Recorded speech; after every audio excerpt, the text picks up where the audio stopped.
네, 오늘 성경 말씀 보시겠습니다. 출애굽기 5장 10절부터 6장 1절까지 말씀입니다.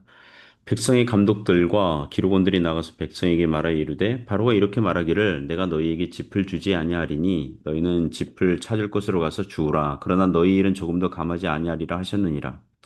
백성의 애굽 온 땅이 흩어져 곡초 구루터기를 거두어다가 짚을 대신하니 감독들이 그들을 독촉하여 이르되 너희는 짚이 있을 때와 같이 그날의 일을 그날에 마치라 하며 바로의 감독들이 자기들이 세운 바 이스라엘 자손의 기록원들을 때리며 이르되 너희가 어찌하여 어제와 오늘에 만드는 벽돌의 수요를 전과 같이 채우지 아니하였느냐 하니라.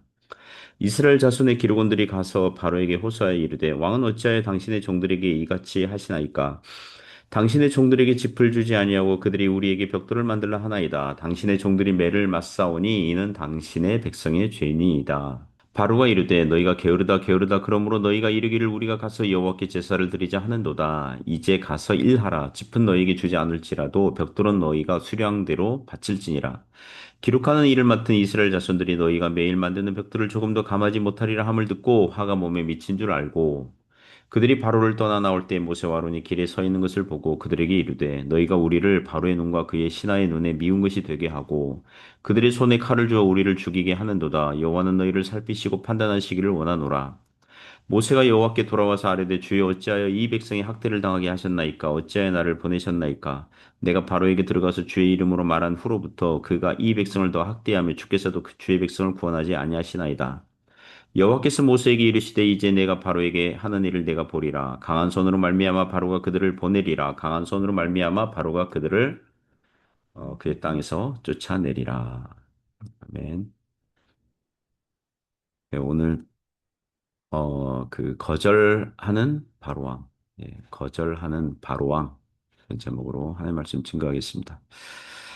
어, 그 이전 본문은 모세와 아론이 그 바로 왕에게 이스라엘 백성들이 광야로 가서 제사를 지내도록 해달라고 부탁을 하였으나 예, 그렇게 요청했으나 바로 왕이 거절한 사건까지 봤죠. 오늘 본문은 어, 그 바로 왕이 이스라엘 백성들을 더욱 압제해서 노역의 강도를 더하는 장면이 나오고요.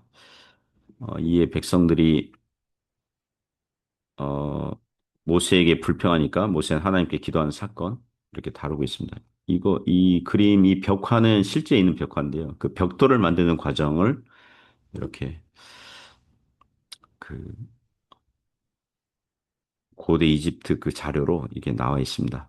자, 이 사건은 출애굽과 민수기에서 이후로 또 광야로 나오는데 오늘 본문에 나오는 사건은 이제 이후 이제 광야 생활 하는데 이제 광야에서 또 이스라엘 백성들이 힘드니까 모세에게 원망하고 이에 모세는 하나님께 호소하는 예, 기도하는 예, 반복적인 어떤 수순의 미리 보기와 같은 사건입니다. 몇 가지 교훈으로 은혜를 나누고자 합니다. 첫 번째는 불신앙의 세상과 맞서 싸우라는 거죠. 불신앙의 세상과 맞서 싸우라. 출애굽기 5장 10절부터 18절에서 교훈합니다. 먼저 10절부터 14절 보시면 모세의 출애굽 요청을 들은 바로 왕은 도리어 이스라엘을 더욱 압제하죠. 이전처럼 벽돌 생산량을 맞추되 이전처럼 짚을 공급해 주지는 아니하고 이스라엘 백성들로 이제 스스로 구하라고 하는 거죠. 그래서 생산량을 맞추지 아니하면 그 책임을 물어서 시범 케이스로 백성들의 지도자 몇 명을 징계하여서 다시는 광야로 가서 제사 드리고 싶다는 말을 꺼내지 못하도록 할 그런 심산이었습니다. 고대 애굽의 농사 방법을 보면 나일강 삼각주에서 곡식의 이삭 부분을 잘라내면 나머지는 짚이잖아요. 그죠? 그 나머지 짚들은 어디서든 쉽게 구할 수 있었다고 합니다. 하지만 현지에서 집들을 대량으로 수거해서 이스라엘 백성들의 노동 현장으로 공급하는 일을 이전에는 했었는데 이제 그렇게 하지 아니하고 이제 그 매일의 생산량을 맞춰라. 예, 너희들이 스스로 집을 구해서 매일의 생산량을 맞추라. 이러니까 이제 그 목표량을 이제 맞추지 못하는 거죠. 일이 이렇게 되니까 15절을 보면 이스라엘 자손의 기록원들이 그러니까 이스라엘 자손의 어떤 감독관, 이게 중간 관리급 되는 이런 사람들이죠. 이 바로 왕에게 호소를 합니다. 왜 갑자기 짚을 제공하지 아니하면서 매일의 생산량을 이전처럼 맞추라고 하십니까? 왜 갑자기 일의 공정을 바꿉니까? 왜 우리가 집도 구하고 지푸라기도 구하고 벽돌도 생산하는 일을 이렇게 하게 하십니까? 그렇게 하면 목표 생산량을 맞추지 못하고 또 불량품들이 많이 나올 수밖에 없는데 왜 이렇게 하십니까? 이 모든 잘못은 애굽에 계십니다. 이렇게 얘기하는 거죠. 그러나 17절에서 이제 바로왕 이 독재자고요. 자기 능력과 자리를 믿고서 권한을 믿고서 백성들이 고충에 대해서 공감 능력을 상실한 이 바로왕 이 속내를 드러내죠. 17절 보시면 바로가 이르되 너희가 게으르다 게으르다 그러므로 너희가 이르기를 우리가 가서 여호와께 제사를 드리자 하는도다. 이제 가서 일하라. 짚은 너희에게 주지 않을지라도 벽돌은 너희가 수량대로 바칠지니라. 자, 바로의 관점은 뭐냐면 게으르다는 거예요. 이스라엘 백성들이 게으르다. 다른 한글 번역들 보니까 게을러 터졌다. 이 게으르기 짝이 없구나. 뭐 이렇게 번역했더라고요. 너희가 게으르니까 너희들 신에게 제사를 드린다는 말이나 하고 있지. 바로왕은 이스라엘 백성들을 향해서 가지는 평소 생각은 전혀 인권에 대한 존중 하나도 없고 그들의 복지에 대해서 관심도 없고 그들의 종교 생활에 대한 허용도 전혀 없는 겁니다. 바로왕에게 이스라엘은 그저 노예 계급의 사람들이었고 어떻게든 그들을 부려먹어서 이 애굽의 이익, 애굽의 백성들의 이익만 챙기면 되는 그런 자들이었던 거죠. 오늘날 세상의 신자들을 향해서 갖는 생각이 이와 비슷하겠습니다. 저 기독교 신자들은 시간이 남아도니까 일요일에 이 교회당에 가나 보다. 교회당에 간다 그래가지고 밥이 나오냐 떡이 나오냐. 저들은 왜 없는 존재하지도 않는 신이 있다고 주장하면서 인생을 헛되이 보내냐.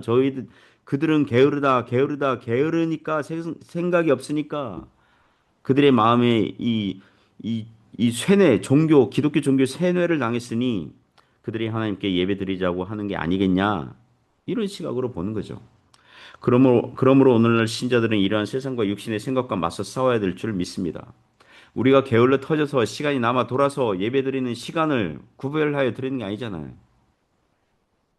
예수님 믿고 구원의 은혜를 받고 보니 먼저 그의 나라와 그의 의를 구하고 싶은 삶의 태도가 생기는 겁니다. 먼저 하나님께 영광을 돌리고 싶어하는 거룩한 소원이 생기는 거예요. 그래서 드리는 겁니다. 그래서 예배드리는 시간은 우리가 기도하는 시간은 가장 기쁘고 즐겁고 의미 있는 시간인 줄 믿습니다. 그 아침마다 우리가 경건에 매주 화요일부터 화, 수, 목, 금 이렇게 일주일에 4번 하잖아요.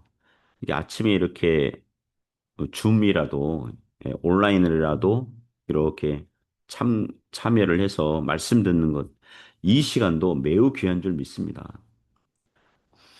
두 번째 기원은 주님의 일을 할 때 어려움을 예상하라는 거죠. 주님의 일을 할 때 어려움들을 예상하라는 것입니다. 19절부터 21절에서 말씀합니다. 19절 보시면 기록하는 일을 맡은 이스라엘 자손들이 너희가 매일 만드는 벽돌을 조금도 감하지 못하리라 함을 듣고 화가 몸에 미친 줄 알고 그 이전 계획 성경에는 이 기록원들 이렇게 패장들 이렇게 나오는데 이스라엘 백성들 중에서 노동 감독관, 중간 관리인 정도 되는 사람이겠죠. 그들이 바로왕을 알현하고 보니 모세와 아론이 광야에서 제사를 지낼 수 있도록 요청한 일로 왕이 화가 나서 일의 강도와 업무량을 더 늘렸다는 사실을 알게 된 겁니다. 19절 말미에 보시면 화가 몸에 미친 줄을 알고 당장 눈앞에 고난이 있으니까 위로 눈을 들어서 하늘을 볼 생각을 못하는 그런 거죠. 오늘날 그런 신자들 많거든요. 당장 몸에 화가 미친 것을 두려움과 이 걱정으로 이게 그걸 떨쳐버려야 되는데 어떻게 해야 될지 방도를 몰라서 당황하고 혼란스럽고 하나님을 보지 못하고 주변 환경과 조건만 보고 낙심하는 그 신자들이 많은 것입니다. 그럴 때는 눈에 보이는 바로왕의 마음을 움직이지 못해서 왕을 설득하지 못해서 낙심하고 불평할 게 아니라 전능하신 하나님께 나아가야 되는 줄 믿습니다. 인간 왕들이 아무리 자기 능력을 믿고 까불어도 오늘날 여러 강대국 대통령이나 지도자들이 아주 쉽게 전쟁을 일으키고 있지 않습니까? 세계 여러 나라들에게 위협을 하고 혼란을 주고 경제적으로 정치적으로 어려움을 주는 걸 보고 있습니다. 그러나 실은 전능하신 하나님을 찾고 구하고 바라봐야 되는 경건한 기회로 삼아야 될 줄 믿습니다. 이 이스라엘 기록원들이 문제의 원인을 바로왕의 이 영적인 이 불신앙, 이 불순종 그것 때문이거든요.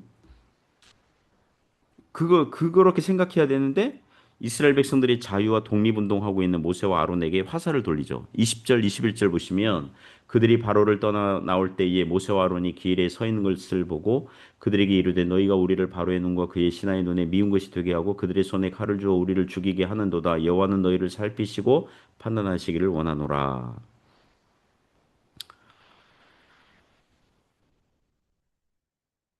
그러니까 이 이스라엘의 기록원들, 이 중간 관리자들, 그러니까 이스라엘의 작은 지도자급 되는 이 사람들이 생각이 뭐냐면 모세와 아론 때문에 우리가 더 죽게 되었다 그거예요. 너희들 때문에 우리가 더 죽게 되었다. 바로왕 때문이거든요. 바로왕이잖아요. 주님의 일을 하고자 할 때 어려움을 예상하지 못하며 고난은 신자의 믿음을 좋게 하는 도움이라는 것을 기본값으로 인식하지 아니하면 고난과 어려움을 이상한 일 당하는 것처럼 여겨서 낙심하기 쉽고 불평하기 쉬운 것입니다. 그러므로 사랑하는 성도 여러분, 고난과 어려움을 예상하십시오. 기본값이에요. 우리를 연단하기 위한 아픈 선물이기도 해요. 하지만 하나님께서 감당할 만한 시험만 주시니까 얼마든지 믿음으로 극복하고 이기고 나아가게 되는 줄 믿습니다. 세 번째 교훈은 고난이 기도하게 만든다는 거죠. 5장 22절부터 6장 1절 보시면 이제 모세가 기도하게 되거든요. 모세는 하나님께 하소연하죠. 예, 기도하죠. 바로왕에게 광야에서 제사 드리게 해달라는 요청했는데 바로가 이렇게 들어줄 줄 알았는데 도리어 백성들을 더 학대하고 그러니까 모세의 요청대로 모세의 말대로 되지 않았잖아요. 그러니까 하나님께서 도와주시지 않는 것 같고 그 왜 나를 이곳에 보내신 겁니까? 이러한 요지로 이 하소연하는 것입니다. 그러자 하나님께서 모세에게 하나님께서 바로에게 강한 손으로 역사하게 될 걸 보게 될 것이고 결국은 바로왕이 출애굽 시킬 수밖에 없게 될 것이라고 응답하시고 위로하시는 거죠. 그 6장 1절 보시면 여호와께서 모세에게 이르시되 이제 내가 바로에게 하는 일을 네가 보리라 강한 손으로 말미암아 바로 왕도 강한 손이 있거든요. 하지만 하나님의 손은 더 강한 것이죠. 강한 손으로 말미암아 바로가 그들을 보내리라. 강한 손으로 말미암아 바로가 그들을 그의 땅에서 쫓아내리라. 이게 두 번이나 반복하죠. 잘 보면 이전에 몇 번이고 모세에게 바로 왕이 처음에는 완강하게 고집을 부려서 이스라엘 백성들을 보내지 않을 것이라고 하나님께서 말씀하신 바가 있습니다. 출애굽의 프로세스, 순차적인 과정들을 주님께서 이미 말씀하신 바가 있습니다.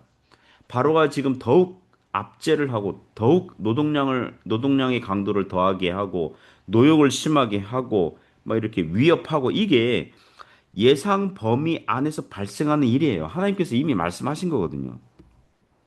그럼에도 모세는 인간인지라 바로가 더 압제하고 백성들을 두려움에 떠니까 앞이 깜깜했겠죠. 그래서 하나님께 나아가서 하소연하고 푸념하는 기도를 드리긴 드리는데 이것을 긍정적인 시각으로 본다면 신자에게 닥치는 모든 고난과 어려움은 하나님의 주권 아래서 섭리 안에서 발생하는 일들임을 알면서도 신자들로 하여금 그러니까 우리들로 하여금 하나님을 찾게 하는 긍정적인 요소가 있게 하는 것입니다. 그래서 고난이 오면요, 우리가 머리로는 알아요. 머리로는 알아요. 아, 이게 하나님 뜻일 거야. 하나님께서 뭔가 이게 뜻이 있으셔서 우리에게 이렇게 주는 어려움일 거야. 머리로는 알아요. 그런데 우리의 심령은 애가 타는 거죠. 속이 타는 거죠. 여러분 그거 아세요? 애가 타야 하나님께 기도합니다. 부족함이 있고 우리의 부족함을 인식할 때에 하나님의 은혜가 필요할 때에 하나님께 기도하는 거예요. 뜻대로 되지 아니하니까 우리의 예상대로 되지 아니하니까 우리의 육신의 정욕들이 되지 아니하니까 우리의 소망대로 되지 아니하니까 하나님 왜 이렇습니까? 하나님을 찾게 되는 거죠. 그러면서 하나님께서 기도하는 과정 가운데 하나님께서 우리에게 은혜를 베푸시고 생각을 교정하여 주시고 하나님의 뜻에 서서히 점차적으로 맞추어 주시는 것입니다. 사랑하는 성도 여러분, 염려와 불안은요, 언제든지 찾아와요. 언제든지 찾아와요. 그럴 때마다 하나님께 우리의 불안과 염려, 이 거리들을, 이 안건들을 가지고 하나님께 나가서 결제를 받으시기 바랍니다. 모든 문제의 해답은 하나님께 있습니다. 하나님을 찾고 응답을 받으십시오. 그렇게 믿음으로 살아가는 저와 여러분 되시기를 주님의 이름으로 축복합니다.